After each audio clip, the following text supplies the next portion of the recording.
Queen Chat. Make sure you grab your wine, your vapes, or whatever you need to relax so we can get into some Queen Chats. I'm super excited because our guest for our roundtable discussion today is Carla, and Carla Renata. I said it right, Renata. right? Renata. Okay, got it. Carla Renata. And we're super excited to have you because today our roundtable discussion will be about Black women in entertainment. So let's go around and let's update everybody. Well, first of all, everybody go around and introduce yourselves. I'm Monique Lovelace. Hey guys, what's up? It's Kiki Boom Boom. What's up, guys? My name is TK Trinidad. And I'm Carla Renata, aka the Curvy Film Critic. Hey, yay! So we brought you in, Carla, today for our roundtable discussion because you are a maven in the industry right now, and you're representing for us Black queens. So I thought this would be a great subject for us to be on and talk about, especially with the shift of how everything is going and what we're doing now in the entertainment. So Kiki, starting with you, let's go around and talk about where everybody is updated in their career, where they're at in their career right now, especially while Corona is going on. Well, yes, we are in COVID. Well, for me, I am an on-air host and a freelance television producer. So for the on-air hosting side, I'm kind of doing some freelance gigs, doing some interviews for Where's the Buzz, and picking up things here and there and doing a lot of interviews via home, doing this podcast. Producing wise, I was currently at E and I felt the effect of COVID, and me and a bunch of people were laid off. So that's where I am on the TV side. So I'm currently not working, looking for work, but I understand because it's COVID and a lot of us cannot be in an office on set. I recently did a few days a couple of weeks ago for a friend of mine. They're doing a show and I was on set, and it was pretty interesting because when you're on set right now, there's a lot of restrictions. There's a COVID person who's on set. I got tested like 5 times, which I loved, but because they wanted to take the precautions, you have to hand sanitize every 2 seconds. So that's what it kind of looks like. So that's where I am. Gosh, a lot has gone on. So I can add entrepreneur to the thing since COVID. I was an entrepreneur before, but now it's kind of blown up where, I'm hiring people, which is kind of cool. So that's going really, really well. Of course, with the hosting stuff, so I had to take a step back because the business was it was almost like a newborn baby. But with that, I have 2 other shows on top of this one that I'm coming out with. And then I still do entertainment hits in Canada and then radio hits for entertainment wise. So you can still catch me in different places. But this business has kind of taken a huge turn for the best. So been beneficial that way, especially for my pocket. Right. What about you, Carla? Oh man. So like I said at the beginning, I'm Carla Renata, the Curvy Film Critic, and since COVID started, it has been interesting. It's been an interesting pivot, but as far as the film criticism is concerned, I kind of didn't skip a beat with that. People were very kind and very thoughtful. I had publicists and studios calling me up to see how I was doing because they know that I'm a caretaker for my mother. So they were calling me up to see if I even felt like being bothered with talking about a movie. And I was like, yeah, bring it on. I wanted to try to keep my life as normal as it could be under the circumstances. So I got inundated with requests to moderate panels, to be part of online virtual film festivals. I'm about to embark upon hosting the first concept costume art design award show with Max Greenfield from The Neighborhood. I just finished moderating a Q&A for American Cinematique with Emmy nominees Robin Thede and Dime Davis for a Black Lady sketch show. I moderated the Bentonville Film Festival. I moderated some stuff for the NALEAP Festival. I'm doing some short judging for the NALEAP Festival. I've been judging for Spotlight Awards, which is part of the Music Center here in Los Angeles. it's been bananas and I'm exhausted, but I would rather be exhausted from doing something that I love than being exhausted from the stress and the strife that is the reality that we're living in right now. Right. You seem to be busy. Let me tell you, I took a break. I was like, fuck all of this. I'm sorry to say it, but fuck all of this. I'm taking a break. So everybody, you know, we talk about it. Most people know that I'm a stylist, a fashion stylist, or a personal stylist now. And I get contracts from bigger companies. So I had a contract with Nordstrom, and of course they closed stores. They let so many people go, and I was a part of that. And I was super excited because I was like, I've been working since I'm 16. I'm about to take a slight retirement break right now for a couple of months, and then I'm gonna go into whatever I decide. I don't know, but so far my update has been that it's funny because I still been getting a lot from my outlet. I'm with EUR Web, and I really focused on that because styling was my full time. And as a freelancer, I had to market. I had to make sure I kept up with my clients.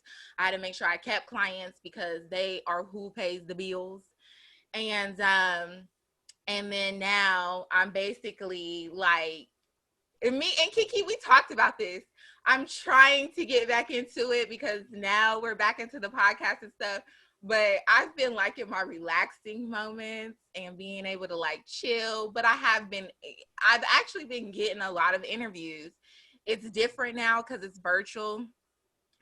So it's a little bit different.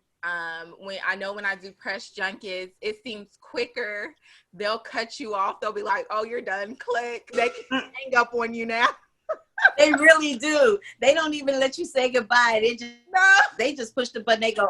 They don't even say. They don't even say, "Okay, thank you." They just go click, and then you're like, "What happened?" Right. They will click on you so fast. I'm like, "Whoa, hold up, what happened?"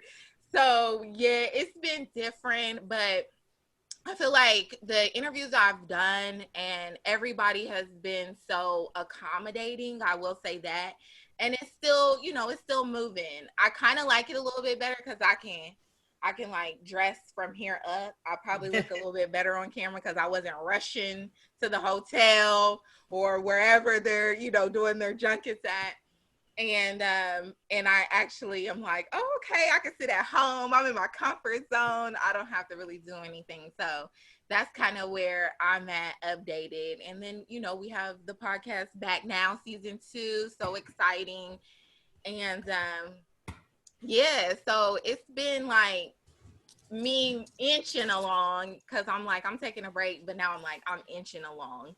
Yeah, she's definitely inching along. Every time I call her, she's not doing anything or she's eating, which is like, but you know what? I feel that because I was telling Monique when this first started, I think because I've been in this industry for a while, and even without the industry, I've been working nonstop for like 10 plus years. So this is the first time that I got to actually rest. So for the first time in a long time, I didn't want to do anything. Like when I got laid off from E, because I was still working at home for E, and then they laid us off, and I was like, oh, well, things happen for a reason. And same thing with the interviews. People will reach out to me, and I'm like, I'm tired. I don't want to talk about anything. I'm exhausted. It's not until really the beginning of August where I started to get the momentum back, and I started to be more motivated. And I was like, okay, I'm ready to go. But I had to take that gap because I never rest. So I feel that on a personal note. Right. That's how I feel. And I know TK be calling me. She be like, what you doing? I'm like, nothing. Nothing. And nothing. Not a damn thing. Not a damn thing. Like, there's days I still be laying in the bed. I'll be like, oh, I'm laying here watching a movie. Like, this is what I decided to do. I mean, I did that for a day and I almost lost my mind. I can't do that. But shout out to the people who do both. Shout out to the people who have been like the TKs and the Carlas who's been out here grinding and working and like keeping busy. But then also shout out to the people who are like, I just may need the rest for a little bit, whether that's a day, an hour, a month, a few weeks, because I think it's all needed for like our mental and to make sure we're ready to go. So when outside, if it ever does open and the aliens don't kill us all off and we're able to go back to somewhat normal, we'll be able to keep it going. You did not say when the aliens come to kill us. The aliens.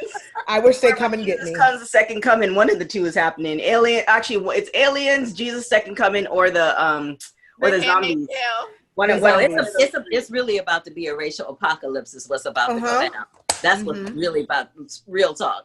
It's Civil about to War be a number two. apocalypse is what's Right. about to go down. We're about to see a civil war because real talk, the last time we reached this point in history, it was slavery, and the Yes. civil war came right behind. Yeah. So it's What are you about talking to about, go there. Carla? Shut up. There's It's no about to, racial injustice. As Look, Black people, slavery, we are lucky to be here. What do slavery you? girl. was so long Don't let me ago. come over there and strangle you with your hair. With all I will that come hair. and strangle you Racism with doesn't. your hair. But speaking of, because that is a lot going on, and we're all in the entertainment industry. What are some of the hurdles that, as Black women, that you have encountered being in the entertainment industry, and how have you like overcome it? I'll speak to that real quick. So the biggest hurdle that I encounter most often, because in addition to being a film critic, I'm also an actress and I'm also a voiceover artist, right? So when y'all watch those ABC specials on Juneteenth, the John Lewis funeral, and the March on Washington that happened yesterday, it was my voice that you heard. Girl, I already know. I saw it. I was like, go Carla. I need one of those voices. It was my voice that you heard. But the thing about that is, as grateful as I am for that opportunity, I only get called when it's something that's race specific. Mm-hmm. My voice is not race specific. It's a voice. Mm. So that's a hurdle that still needs to be trampled over in terms of voiceover work. As far as being an actress is concerned, you get boxed in. You get boxed in by your skin tone of Black. You get boxed in by your body type. Mm-hmm. You get boxed in by the way you speak. If you're a Black person that speaks, as white people like to call it, with a little too much urbanism on it, they don't want to hire you. Mm-hmm. Unless it's for some little ghetto role that they deem fit. You get mm-hmm. boxed into being, all these stereotypes, and I don't need to run them down. Y'all know what they are. All these stereotypical roles that have been written by white people for us to play. That's why I was so excited to do that Q&A with Robin and Dime about a Black lady sketch show, because this was a sketch show, which Black people are not highly identified with. I mean, when you think about sketch and Black people, you automatically think of In Living Color, and mm-hmm. that's it. Like, that's all you think about. But there are a bunch of people that do sketch that are Black. So there's that. I would be one of them.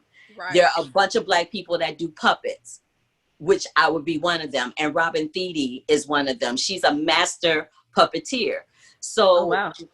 She is. She was trained at the Jim Henson studios in puppetry. So, and I did Avenue Q and Lion King and did puppetry in those productions. As a film critic, you are marginalized, not only because you're a woman, but because you're a Black woman. So the assumption is you only want to watch films that have Black people in them. Right. This is the thing. Mm-hmm. Over 60% of the movie-going public when we could actually go to a movie theater was comprised of Black, Latino, and Asian people, right?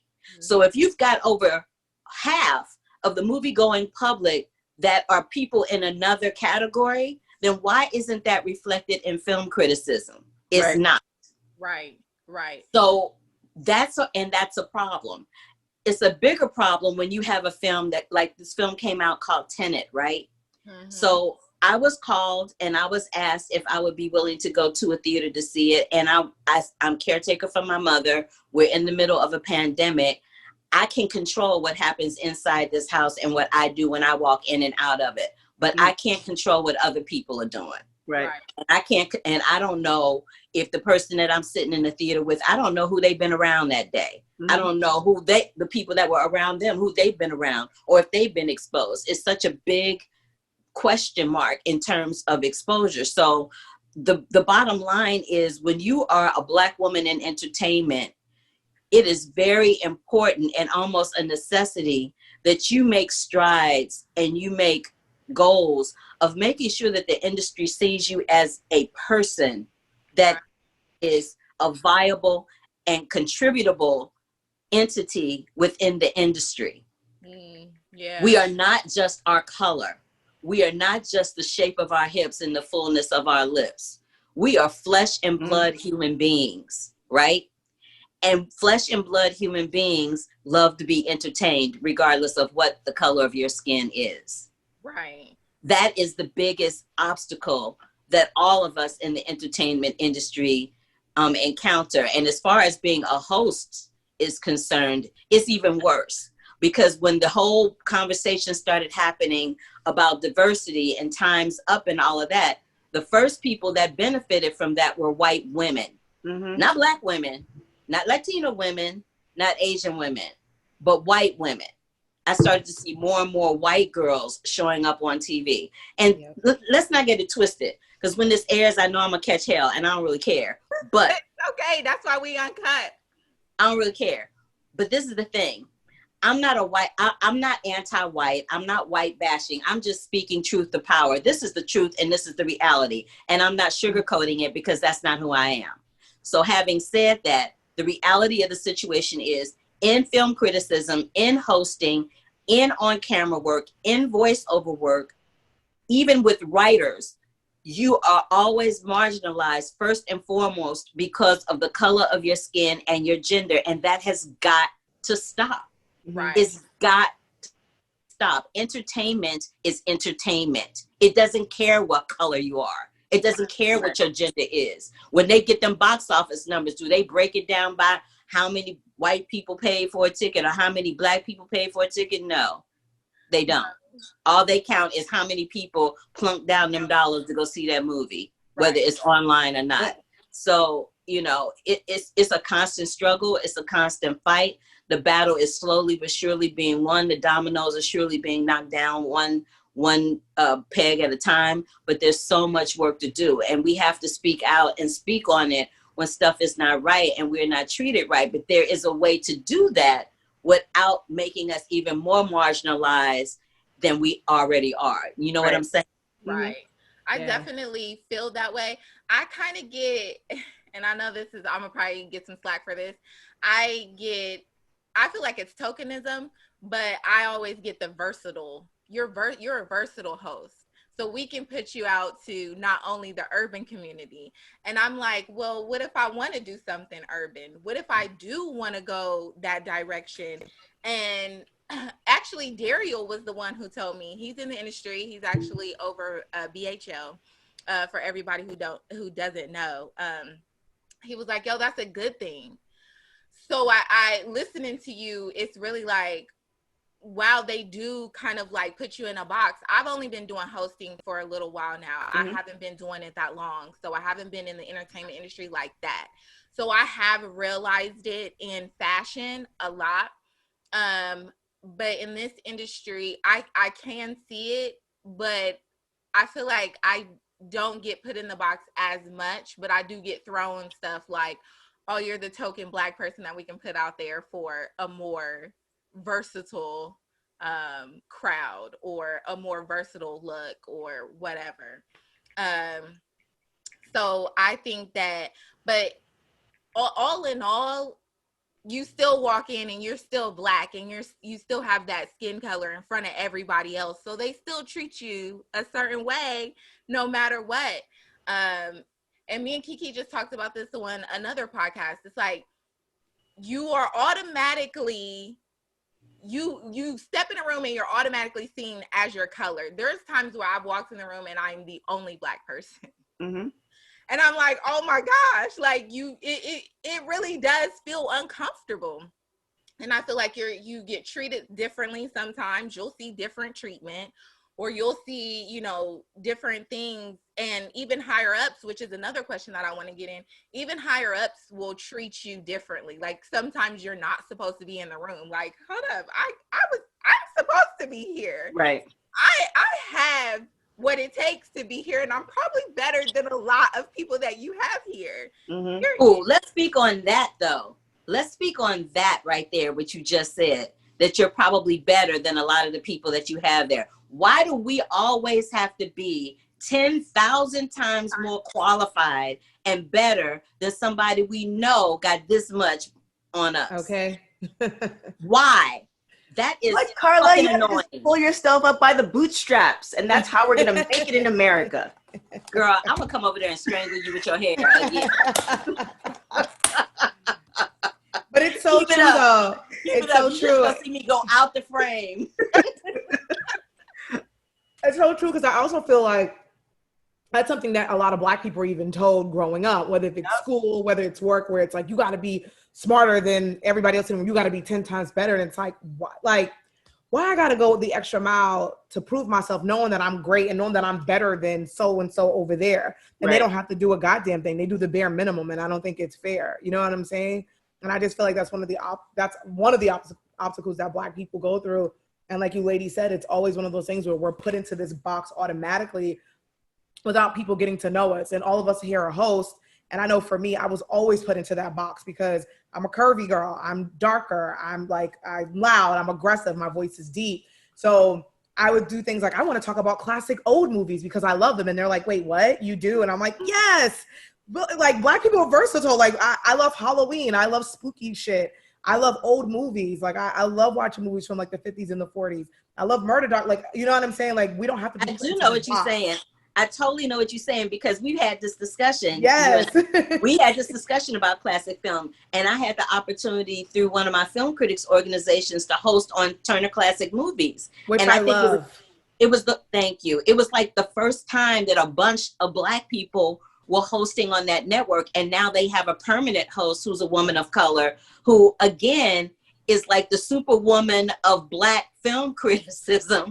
For her, Jacqueline Stewart is amazing. She's a professor of cinema at the University of Chicago in Illinois. And her knowledge of film is so vast and so ridiculously on point that they had to have if they were going to get somebody that was Black, it had to be a Jacqueline Stewart. You know what I mean? Yeah.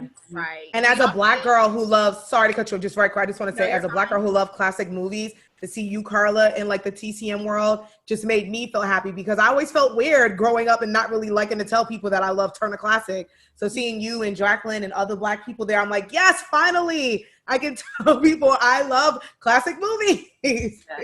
And to also like, Oh, go ahead. also like piggyback on that, there's also the reverse, because like I was at a major network and I wasn't Black enough.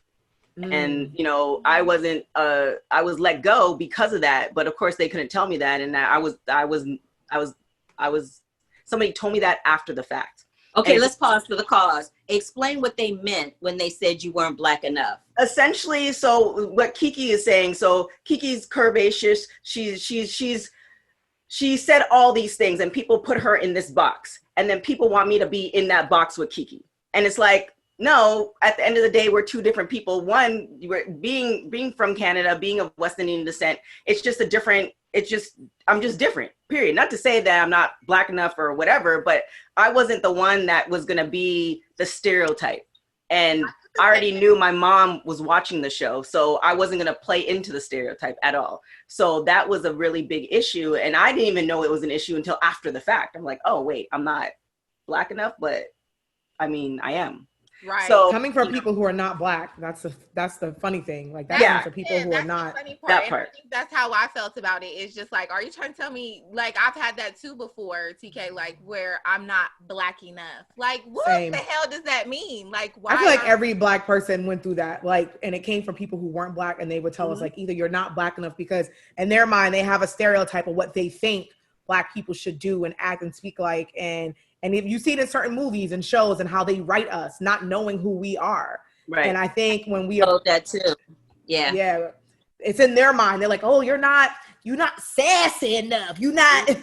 Oh my God, enough. I can't with that. It's like, let's just talk about that word for a second. Y'all know how much I hate that word. Yes. I hate the word sassy, and this is why I hate it. As someone who watched a lot of classic film with my mother and a lot of television throughout the years with my mom, I noticed that whenever I watched a film in which the Black person was the servant or being subservient, they were always spoken to in a manner in which they used that word sass. And sass would always mean, don't talk back to me. Just don't. Like if a Black maid said something, or a Black character in the film said something, the white person would turn around and go, "Don't you sass me, girl." Mm-hmm. So whenever somebody says the word sassy, I hate it for that reason. Yeah. That's not a compliment. I hate that word. It's not a compliment. I can't stand that. Yeah, I hate that word. I hate it more than life itself. Then I'm at fault because I always say, "Oh, I'm sassy," or I say I'm spunky. Okay, I'm gonna take that out of my vocabulary. Spunky is good. Spunky, savage. Spunky is good, but you know what? A lot of people don't know that about the word sassy, and they don't think about it until I say that. And the minute I say that, they're like, "Oh wow, they did do that." And even in real life, not even in the movies, but in real life, during a certain section of American life, white women that had Black workers would tell the people that were working for them, if they spoke up and spoke out, "Don't you sass me." Yeah. Mm-hmm. That's why I don't like that word. Yep. What do y'all feel? This is like my last little question. What do y'all feel about right now with the protests and the Black Lives Matter stuff? I feel like every time I see a post for hosting or something, it's always, "Oh, we want diverse or African Americans." I'm like, when did this come about? Do y'all feel, I kind of feel some type of way about it, but all in all, it's like, "Oh, you want to get your money," or "This is our opportunity." How are y'all feeling about that? And have y'all seen that as well? Okay, I'm gonna speak on this real fast. I'm gonna let everybody else talk. But this is what I got to say about it. This is just like what happened in the 60s when the civil rights movement was happening, right? And in the 70s. If there was ever a time to capitalize off of being us, it is right freaking. It's right now. If you can't make something pop off on your own right now, then I don't know what to tell you. You know, and yes, it's natural to feel some kind of way, because you like, well, dang, we've always been here. We've always been fabulous. We've always been queens. We've always been capable. But really, y'all just gonna come to us like that? Look, girl, put that pride in your back pocket and go get that. Okay. Go get that bag. That's exactly what I was telling somebody. That's what I was telling somebody yesterday, especially with the NBA players protesting, which I don't have a problem with it, but I also feel like the people in the superpower positions, they're not caring about us. Obviously, like the fact that a man got the shot 7 times in the back, and they're not even thinking, well, that could be my son, that could be my brother, that they're not thinking about us. So at the end of the day, we have to create for our own. And if that at the end of the day means that you're taking this person's money and then you're now putting it back into the community, and you're putting it back to the community that you came from, because a lot of people, let's be honest, they make the money and they don't go back to the community that they came from. And if we all kind of put our little change in there, then it would make a difference. So I feel like you want to hope that all the Beckys and the Thomases and the Johns and all of them are gonna see the light and see us for what we're worth. But at the end of the day, it's us ourselves to make the community better.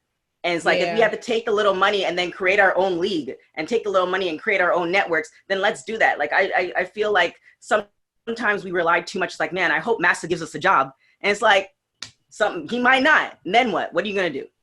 Yeah. Like, how about giving yourself a job? How about that? Okay. I think it's very performative. And but I think the good thing is that we all know it's performative, but we are going to take this to our advantage and say, but you know what? Perform all you want, because now I'm going to come in and I'm going to get these coins, and I'm gonna build my own production company and hire my own and make our own stories. Yep. And that's what I love about it. Because though it's performative, but I love that as a collective, Black folks, we know the gig, we know what's up. But I just feel like right now it's our time, like Carla said, and like this is our time. Let's get up in this joint. Let's start opening our own production companies. Like just seeing what Tyler Perry is doing. Issa Rae is doing that now too. Issa Rae and Lena Waithe and everyone. Let them perform all they want, because it's very performative. It sucks that they're being super performative, and we know that they genuinely don't care. But it's okay. This is our time now.